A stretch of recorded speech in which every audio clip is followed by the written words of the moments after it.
Сәлем жақсыларым. Чек қурамыз, яғни сазанның кішкентайы. Ол үшін сазанды жақсылап жуып, қабығын тазалап жуып аламыз жақсылап. Сосын осылай арасын жиі етіп осамыз. Себебі бұның майда қылтанақтары көп болады. Осылай майдалап оссақ, қылтанақтары қуырылып кетеді. Менде осындай сазанчиктің бесеуі. Осылай жақсылап қысып аламыз. Майда етіп.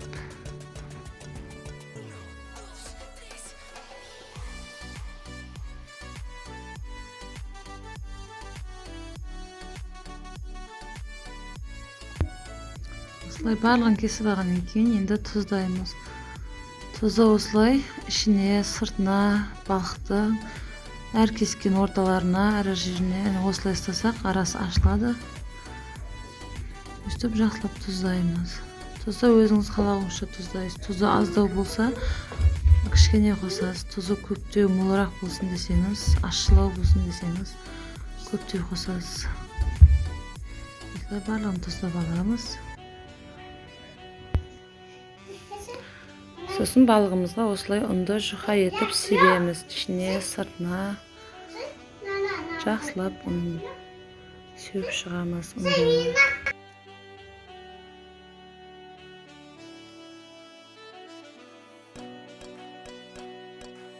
Мен осылай 3 балыққа оның құр өзін осылай себемін. Қалған екі балыққа осылай кішкене ұнға қара бұрыш, қызыл бұрыш салып жақсылап араластырып аламыз. Сосын балыққа себеміз. Біздің үйде бәкең бұрыш қосқанды ұнатпайды.